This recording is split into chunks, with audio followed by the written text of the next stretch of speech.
ఇప్పుడు ఆధ్యాత్మిక సమాచారాన్ని వీక్షిద్దాం.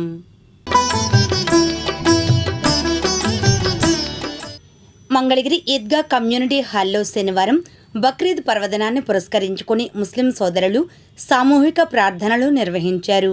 దీంతో ఈద్గా ప్రాంగణం ముస్లిం సోదరులతో కిక్కిరిసిపోయింది.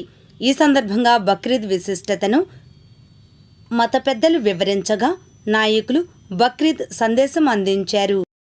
అంజుమన్ సంస్థ ప్రెసిడెంట్ అల్తాఫ్ గారు, అలాగే మన హనీఫ్ షా ఖాద్రి గారు కార్యదర్శి గారు, అలాగే ట్రస్ట్ బోర్డు సభ్యులందరూ ఒక దాటి మీదకి వచ్చి ప్రతి ఒక్కరు అందరూ కలిసి ఈ ఏర్పాట్లు అంత ఘనంగా చేయించడం జరిగింది. దీనికి మెయిన్ తోడ్పాటు చేసింది మంగళగిరి మున్సిపల్ కమిషనర్ గారు అలీం బాషా గారికి మరీ మేమంతా కృతజ్ఞతలు తెలుపుతున్న మంగళగిరి 50 మంది ముస్లిం సోదరుల తరపు నుంచి. మీరు చూస్తున్నారు, పోలీస్ డిపార్ట్మెంట్ కానివ్వండి, ఎక్కడ ఇబ్బంది లేకుండా, ట్రాఫిక్కి ప్రాబ్లం లేకుండా, ప్రజలకు అసౌకర్యం కలగకుండా అన్ని ఏర్పాట్లు దగ్గరుండి సీఏ గారు ప్రతి 2-3 గంటలకు వచ్చి ఆధ్వర్యంలో రాత్రి నిన్నటి నుంచే ప్రతి ఏర్పాటు దగ్గరుండి చేయడం జరిగింది. మనం దీన్ని చూస్తున్నాం. ఇప్పుడు అంతకుముందు గతంలో ఈ విధంగా పెండాల్స్ కానీ ఏసీ ఉండేది కాదు, అదా కింద కార్పెట్లు ఉండేవి కావు. మన టీడీపీ గవర్నమెంట్ వచ్చిన తర్వాత మన నారా లోకేష్ గారి ఆధ్వర్యంలో ఈ విధంగా ఈ ఏర్పాట్లు ముస్లిమ్స్ కోసం ఇంత ఘనంగా ఏర్పాట్లు చేయడం, కూలర్లు పెట్టి చేయడం, అలాగే వాటర్ బాటిల్స్ పంచడం మున్సిపాలిటీ ద్వారా అన్ని పనులు చేస్తున్నారు. మరీ మంగళగిరి ముస్లిం ప్రజల తరపు నుంచి మన నారా లోకేష్ గారికి మరీ ధన్యవాదాలు తెలుపుకుంటాం. Thank you.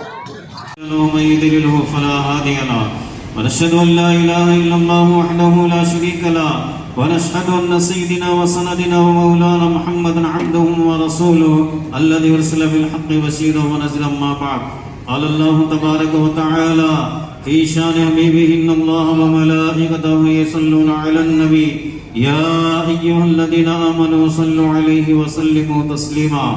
اللهم صل على سيدنا مولانا محمد النبي الأمي وعلى آله وأصحابه وأزواجه وذرياته وأهل بيته أجمعين إلى يوم الدين. خصوصا على أمير المؤمنين حضرت سيدنا أبو بكر الصديق رضي الله تعالى عنه وعلى أمير المؤمنين حضرت سيدنا عمر بن الخطاب رضي الله تعالى عنه وعلى أمير المؤمنين حضرت سيدنا عثمان بن عفان رضي الله تعالى عنه وعلى أمير المؤمنين. قال النبي صلى الله عليه وسلم لكل قوم عيد وهذا عيدنا.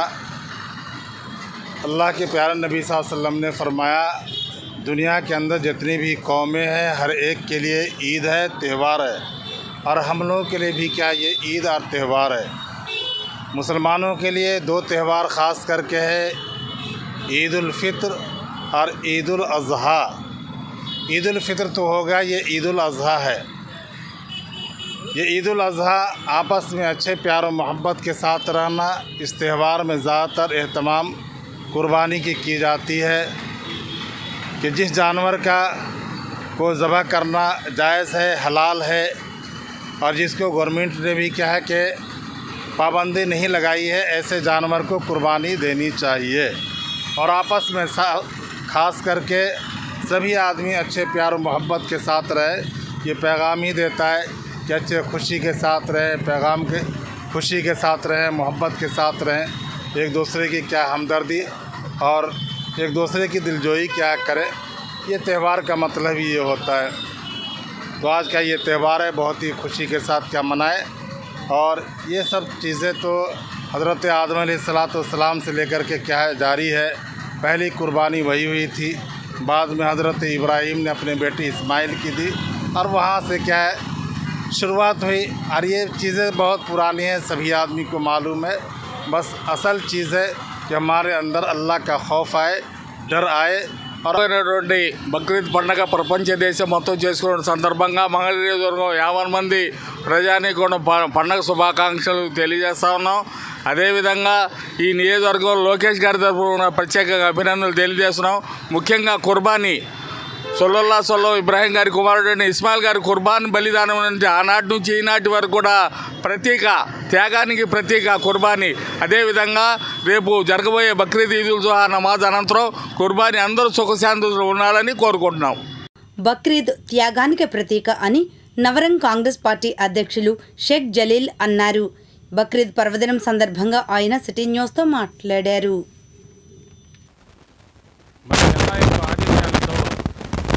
మరి వారి యొక్క అంతరార్పణకు బదులుగా ఒక పొట్టేల్ని కానీ మరి ఇవ్వటం ఆనవాయితీగా జరుగుతూ ఉన్నది.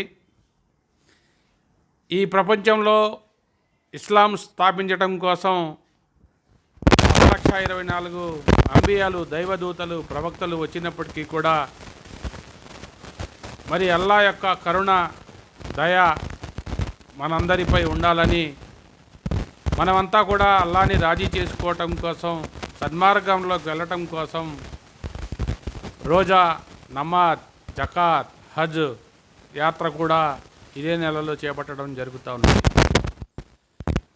ప్రపంచంలో ఇస్లాం విస్తరించడానికి మహమ్మద్ ప్రవక్త సల్లల్లాహు అలైహి వసల్లం వారు జీవించినంత కాలం కూడా ఖురాన్ గ్రంథంలో ఏ విధంగా వ్రాయబడిందో అదేవిధంగా ఇస్లాంని ప్రతి ముస్లిం సోదరుడు కూడా, సోదరిమణి కూడా నడవలసిన బాధ్యత ఉండిద్ది. ఖురాన్ అంటే ఒక రాజ్యాంగం యొక్క హక్కు. వాటినన్నిటినీ కూడా మనమంతా ఆచరించాల్సిందే. మనమంతా మహమ్మద్ ప్రవక్త యొక్క దీవెనలతో, అల్లా యొక్క ఆశీస్సులతో ఈ బక్రీద్ పండగ జరుపుకోవటం శుభపరిణామం. అదేవిధంగా కాబాలో మహమ్మద్ ప్రవక్త సల్లల్లాహు అలైహి వసల్లం ఇబ్రాహీం ఖలీలుల్లా గారు నిర్మించిన కాబా అంటే సౌదీ అరేబియా దేశంలో కాబా గృహం ఉన్నది. ఆ కాబా గృహానికి 7 సార్లు చక్కర్లు కొట్టి చేస్తే అది హజ్ యాత్ర అవుతా ఉన్నది. ప్రపంచ నలుమూలల నుండి సౌదీ అరేబియా దేశానికి హజ్ యాత్రకు అనేక లక్షల మంది, దాదాపుగా 40 లక్షల మంది మరి హజ్ యాత్ర చేసుకుంటూ ఉంటారు. మరి ప్రభుత్వం కూడా ఆంధ్రప్రదేశ్ నుంచి దాదాపుగా 3,300 మంది హజ్ యాత్రికులు మరి హైదరాబాద్ నుండి, ఇటు బెంగళూరు నుంచి, తమిళనాడు నుంచి వెళ్ళే పరిస్థితి ఉంది. హజ్కి సంబంధించిన ప్రభుత్వం ₹1,00,000 గతంలో ప్రకటించి ఉన్నారు. ఆ ₹1,00,000 కూడా ఇస్తే బాగుండిద్ది అనేది నా నవరంగ్ కాంగ్రెస్ పార్టీ ద్వారా నేను విజ్ఞప్తి చేస్తూ ఉన్నాను. కులాలు, మతాలు, ప్రాంతాలు వేరైనప్పటికీ కూడా ప్రతి పౌరుడు కూడా 18 సంవత్సరాలు దాటిన వాళ్ళు కూడా ఇస్లాంని స్వీకరించి అల్లా యొక్క సన్మార్గంలో వెళ్ళాలని, ఈ ప్రపంచం అంతా సుఖ సంతోషాలతో వర్ధిల్లాలని మనమంతా ఐక్యంగా ఉండి మన దేశాల్ని ఏ విధంగా అభివృద్ధి చేసుకోవాలో అల్లా సూచించిన మార్గంలో మనమంతా పయనించాలని ఈ సమాజానికి మరి అదేవిధంగా మహమ్మద్ ప్రవక్త సల్లల్లాహు అలైహి వసల్లం అయిన అనంత కృపాశీలుడు అల్లా పేరుతో మరి ఈ కార్యక్రమాన్ని విజయవంతం చేసుకోవటానికి మనమంతా కూడా సిద్ధంగా ఉన్నాం. రంజాన్ పండుగ తర్వాత ముస్లిమ్స్ జరుపుకునే పండుగలలో బక్రీద్ ముఖ్యమైందని వైఎస్ఆర్సీపీ ముస్లిం మైనార్టీ సీనియర్ నాయకులు షేక్ సుభానీ అన్నారు. శనివారం మధ్యాహ్నం దుగ్గిరాల ముర్తుజా నగర్లో బక్రీద్ పండుగ విశిష్టతను తెలిపారు. ఈ సందర్భంగా సుభానీ మాట్లాడారు. సమాజంలో పెరిగిపోతున్న చెడు నుండి ప్రజలందరినీ బయటకు తీసుకురావడానికి, మంచి దారిలో ప్రజలు నడిపించడానికి అల్లాహుతాలా ఈ భూమి మీదకు 80,000 మంది ప్రవక్తలను పంపినట్టు పవిత్ర గ్రంథం ఖురాన్లో ఉంది. ఆ 80,000 మందిలో ప్రవక్త హజరత్ ఇబ్రాహీం గారు కూడా ఉన్నారు. ఈయన భార్య పేరు హాజీరా గారు. హజరత్ ఇబ్రాహీం హాజీరాలకు చాలా వయసయ్యాక ముసలితనంలో ఒక కొడుకు పుట్టాడు. ఇస్మాయిల్ అనే పేరు పెట్టుకొని ఎంతో అల్లారు ముద్దుగా పెంచుకుంటున్నారు వాళ్ళు. కానీ ఒకరోజు హజరత్ ఇబ్రాహీం గారి కలలో తన కొడుకు ఇస్మాయిల్ను అల్లాహకు కుర్బానీ బలి ఇస్తున్నట్టు కనిపిస్తుంది. కొడుకును బలి ఇవ్వమని అల్లాహు ఆ కలలో తనకు చెప్పాడు అనుకుని కొడుకును నిజంగానే బలి ఇవ్వడానికి సిద్ధమవుతాడు ఇబ్రాహీం గారు. కళ్ళకు గంతలు కట్టుకుని మరి అల్లాహుకు తనని బలి ఇవ్వమని చెబుతాడు. కొడుకు చెప్పినట్టే ఇబ్రాహీం గారు కళ్ళకు గంతలు కట్టుకుని బలి ఇవ్వబోతాడు. అయితే సరిగ్గా కత్తి మెడ మీద పడే సమయానికి ఇస్మాయిల్ను మాయం చేసి ఆ స్థానంలో ఒక పొట్టేలును ఉంచుతాడు అల్లాహుతాలా. తన మీద ఉన్న భక్తిని సంతోషించాలని, ఇక మీదట ఇదే రోజున కుర్బానీ ఇవ్వాలని, అది ప్రళయం వచ్చే వరకు సాగాలని చెబుతాడు. ఇదే బక్రీద్ పండుగ వెనుక కథ. వాటి నుండి బక్రీద్ రోజు పొట్టేళ్లను కుర్బానీ ఇవ్వడం తాహత్తు కలిగిన ప్రతి ముస్లిం ఇంట్లో కనబడుతుంది. కుర్బానీ ఇచ్చిన పొట్టేలు మాంసాన్ని అందరికీ పంచి పెడతారు. ఇంకొక ముఖ్యమైన విషయం ఏమిటంటే ముస్లింలు పవిత్ర యాత్రగా భావించే మక్కా యాత్ర ఇప్పుడే ప్రారంభం అవుతుంది. బక్రీద్ కు కూడా రంజాన్ పండుగల ఈద్గాలలో ప్రత్యేక ప్రార్థనలు నిర్వహిస్తారు.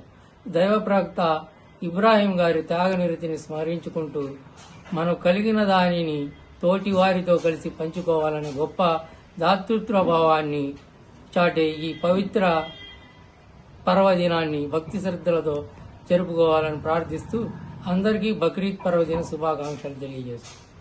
త్యాగాన్ని గుర్తు చేస్తూ స్వార్థాన్ని త్యజించాలన్నదే బక్రీద్ విశిష్టత అని పలువురు ముస్లిం పెద్దలు పేర్కొన్నారు. శనివారం బక్రీద్ పండుగను పురస్కరించుకుని దుగ్గిరాల మండలంలోని ముస్లింలు ఈద్గాల వద్దకు పెద్ద ఎత్తున పాల్గొని భక్తి శ్రద్ధలతో ప్రత్యేక ప్రార్థనలు నిర్వహించారు. మండలంలోని దుగ్గిరాల, చెలువూరు, కంఠంరాజు కొండూరు, రవీంద్రపాడు తదితర గ్రామాల్లోని ముస్లింలు బక్రీద్ పండుగను పురస్కరించుకుని ఉదయం చేరుకుని ప్రత్యేక ప్రార్థనలు జరిపారు. పిల్లలు, పెద్దలు ఒకరిని ఒకరు బక్రీద్ శుభాకాంక్షలు తెలుపుకుంటూ ఆనందాన్ని పంచుకున్నారు. ఈ సందర్భంగా ఇమాంలు బక్రీద్ పండుగ విశిష్టతను తెలియజేశారు. وقال النبي صلى الله عليه وسلم قيل يا رسول الله صلى الله عليه وسلم ما هذه. ఇదిలా ఉండగా తుళ్లూరు ముస్లిం సోదరులు బక్రీద్ పండుగ సందర్భంగా షాదీఖానాలో ప్రార్థనలు జరిపారు. అనంతరం మత గురువు ముస్లిం సోదరులకు సందేశం ఇచ్చారు. عباد الله رحمكم الله إن الله يأمر بالعدل والإحسان وإيتاء ذي القربى وينهى عن الفحشاء والمنكر والبغي يعظكم لعلكم تذكرون ولذكر الله تعالى أعلى وأولى وأعز وأجل وأتم وأهم وأعظم وأكبر. నియోజకవర్గ కేంద్రమైన తాడికొండలోని చింతచెట్టు సెంటర్ వద్ద బక్రీద్ పర్వదినం సందర్భంగా కూటమి నేతలు, రాష్ట్ర వాణిజ్య విభాగం జనరల్ సెక్రటరీ బండ్ల కోటేశ్వరరావు ఆధ్వర్యంలో మజ్జిగ పంపిణీ చేశారు. ఈ సందర్భంగా మాట్లాడుతూ కుల మతాలకు అతీతంగా అందరూ ఈ కార్యక్రమంలో పాల్గొని సోదర భావంతో మెలగాలని ఆకాంక్షించారు. ఈ కార్యక్రమంలో ధనేకుల హరిబాబు, నీలాద్రి వెంకటేశ్వరరావు, కొణతాల యేసుబాబు, ఉండవల్లి రాజేష్, చింతల భాస్కర్రావు, షేక్ బిలాల్, షేక్ రఫీ, మక్బూల్, గండికోట నరసింహారావు, ధనేకుల నాగేశ్వరరావు, త్రిపురనేని అప్పారావు, జొన్నలగడ్డ సదాశివరావు, కొలిశెట్టి రాజు, కందుల రామారావు అధిక సంఖ్యలో ముస్లిం సోదరులు పాల్గొన్నారు. బండ్ల కోటేశ్వరరావు ఈ సందర్భంగా మాట్లాడారు. ముస్లిం సోదరులందరికీ బక్రీద్ పర్వదినం సందర్భంగా శుభాకాంక్షలు తెలియజేస్తున్నాము. అలానే నియోజకవర్గ కేంద్రమైన తాడికొండ గ్రామంలో బక్రీద్ పర్వదినం సందర్భంగా మజ్జిగ పంపిణీ చేయటం జరిగినది. ఈ సందర్భంగా కూటమి శ్రేణులు కులమతాలకు అతీతంగా సోదర భావంతో అందరూ కలిసిమెలిసి సుఖ సంతోషాలతో జీవించాలని ఆకాంక్షించారు. తుళ్లూరు మండలం తాళాయపాలెం శ్రీ శైవ క్షేత్రమునందు శివస్వామి ఆధ్వర్యంలో ధర్మో రక్షితి రక్షిత ట్రస్ట్ ఏర్పాటు చేశారు. ఈ ట్రస్ట్ నందు 64 సేవా విభాగాలు ఏర్పాటు చేసి సేవా కార్యక్రమాలు నిర్వహిస్తున్నారు. ఈ క్రమంలో ధర్మో రక్షతి రక్షిత ట్రస్ట్ భవనాన్ని శనివారం ఉదయం రాష్ట్ర ఆరోగ్య శాఖ మంత్రి సత్యకుమార్ యాదవ్ ప్రారంభించారు. అనంతరం శివస్వామి మీడియాతో మాట్లాడారు. ఇంకా ఈ కార్యక్రమంలో పలువురు బీజేపీ నాయకులు పాల్గొన్నారు.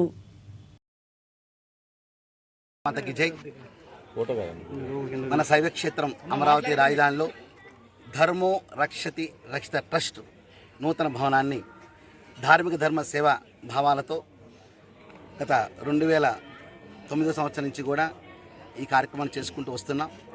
ఈ భవన ప్రారంభాన్ని ఆంధ్రప్రదేశ్ రాష్ట్ర ఆరోగ్య శాఖ మంత్రివైనటువంటి హిందూ హృదయ సామ్రాట్ ఈ రోజున యువకుల్లో ఒక చైతన్యంగా వారి వాగ్ధాటి ఒక చైతన్యవంతంగా వ్యవస్థను తయారు చేస్తుంది.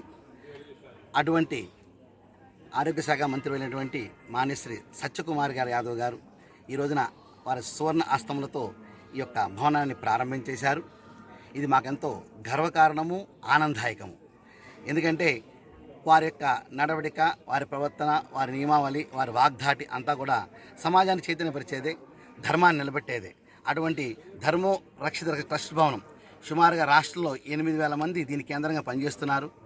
వాళ్ళందరి యొక్క ఉద్దేశం ఏంటంటే వారి చేతుల మీదుగా చేయాలని చెప్పేసి, అందువల్ల ముహూర్తాలు అయిపోతున్నాయి, శూన్యమాసం వస్తుంది, 90% వర్క్ పూర్తయింది. అయినా సరే మంచి ముహూర్తంలో వారి చేతుల మీదుగా వారు సరైన సమయానికి వచ్చి కరెక్ట్ టయానికి ప్రారంభం చేశారు. వారికి అనేక అభినందనలు తెలియపరుస్తూ వారి యొక్క ఎనలేని ప్రేమ మా యొక్క వ్యవస్థ మీద మనందరి మీద ఎల్లవేళ ఉండాలని కోరుకుంటూ భారత్ మాతకి జై. ధర్మ పరిరక్షణ కోసం, హైందవ ధర్మ వైశిష్టతను ప్రపంచానికి చాటడం కోసం విశేషమైన కృషి చేస్తున్న శ్రీ శ్రీ శివస్వామీజీ వారు కేవలం ఆధ్యాత్మిక కార్యక్రమాలకి, సంస్కృతి సంప్రదాయాల పరిరక్షణ కోసం మాత్రమే కాకుండా ధర్మో రక్షితః అని ఒక ట్రస్టును స్థాపించి ధర్మాన్ని రక్షిస్తే ఆ ధర్మం మిమ్మల్ని కాపాడుతుంది అనే భావనతో సేవా కార్యక్రమాలు కూడా శ్రీకారం చుట్టడం,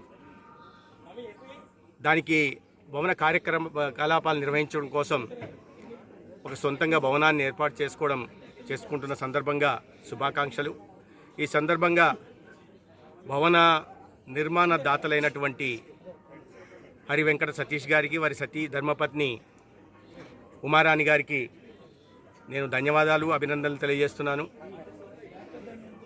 ఒక హిందూ సమాజంలో చైతన్యాన్ని నింపడమే కాకుండా ఒక ట్రస్ట్ ద్వారా సేవా కార్యక్రమాలు నిర్వహించడం అనేది చాలా ప్రేరణాదాయకం. దాదాపు 64 విభాగాలు తయారు చేసుకొని వివిధ రంగాల్లో సేవా కార్యక్రమాలను చేపట్టడం, ముఖ్యంగా ధర్మ పరిరక్షణ భాగంగా కేవలం మన రాష్ట్రంలోనే కాకుండా పొరుగు రాష్ట్రాలైన ఛత్తీస్గఢ్, కర్ణాటక, మహారాష్ట్ర, ఇతరత్ర ప్రాంతాల్లో కూడా అమ్మవారికి సారాన్ని సమర్పించే మనసారే మనసారా అన్న నినాదంతో సారాన్ని సమర్పించడం, అమ్మవారి మన ఇంటి ఆడపడుచుగా ప్రపంచాన్ని చాటి చెప్పే ప్రయత్నం చేయడం, అమ్మవారి పట్ల భక్తి శ్రద్ధల్ని ప్రజల్లో పెంచడం ప్రయత్నం చేస్తున్నారు. ఇవి మాత్రమే కాకుండా గోరక్షణ జేఏసీ ద్వారా గోరక్షణ, గోపోషణ, గోసేవ, గో పూజలను చేపడుతూ ఇవాళ కలేబాలకు తరలుతున్న వేలాది దాదాపు 6,000 దాకా గోవులను రక్షించడం, వారి పోషణ బాధ్యతలు కూడా ఈ ట్రస్ట్ ద్వారా చేపడుతున్నారు. ఇవి మాత్రమే కాకుండా మత మార్పిడిలు జరుగుతున్న నేపథ్యంలో ఉత్కృష్టమైన మన సంస్కృతి, మన ధర్మం గొప్పదనాన్ని తెలియజెప్పుతూ ఆ మత మార్పిడులని ఆపుతూ హైందవ ధర్మ పరిరక్షణ కోసం వారు పెద్ద ఎత్తున